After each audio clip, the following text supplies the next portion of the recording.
more. A Jewish shrink sat down to think. He thought and thought. Knowledge he sought. And inspiration came and struck.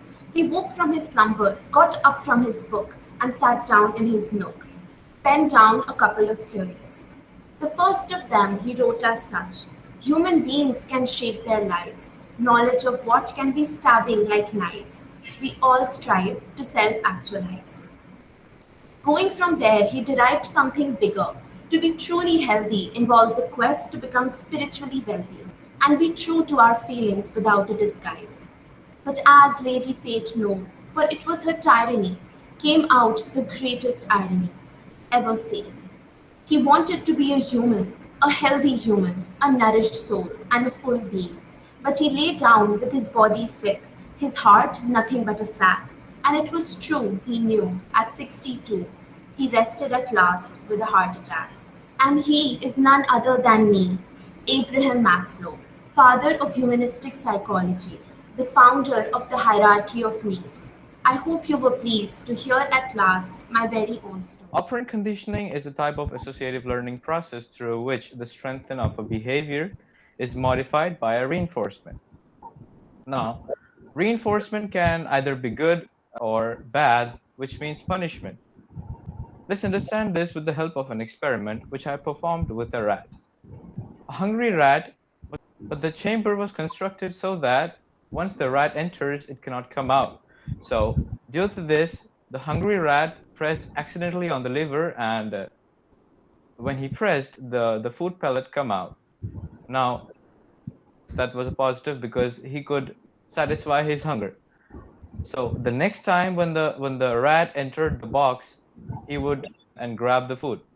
Now here we can see that once the rat received the reinforcement, he repeated the action, and thus we can say that we inculcated a behavior by through a reinforcement. I used this in my life when I was working with the soldiers in World War II. Lemon, comme ça va? Je suis un célèbre psychologue français. Wait, you couldn't understand what I said, right? No worries. Now I will introduce myself to you through a poem. I was born on July 8, 1857 in Nice and died on October 18, 1911 in Paris. Stanford Binet Intelligence Scales, which till date doesn't fail. It is a cognitive and intelligence test that is used to diagnose developmental or intellectual deficiencies in children. Or when you have to perform in public, as when giving a speech. You feel stressed, right? You know how upset you feel. But do you know what is happening in your body and brain? Mostly everybody is at stress one time or another. Stress is imposed on you, perhaps by school, parents, peers, and the external demands of life. Stress makes us upset, mad, sad, and is generally unwelcome. My discovery showed people what stress does to our body. As a result, we can learn how to deal with stress and keep it from making us mad and sad. Yes, you guessed it right. I am Hans Selye. I was born on 26 January 1907 in Austria and died on 16 October 1982. I spent the bulk of my career at the University of Montreal in Canada.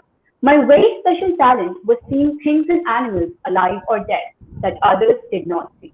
While a medical student, I was struck by noticing that many sick people had similar symptoms, even though they had different diseases. Haunted by this question, I spent my life discovering that multiple diseases do create a common disease, a disease of being chronically stressed. This chronic response is a stress disease that can be superimposed on whether abnormal situations caused the original disease. One of the first things that I did was to test a variety of substances that cause tissue damage, such as acid, cold or heat, X-rays, mechanical trauma, pain, anything that was noxious. They all cause the similar stress response, and I call this an alarm reaction.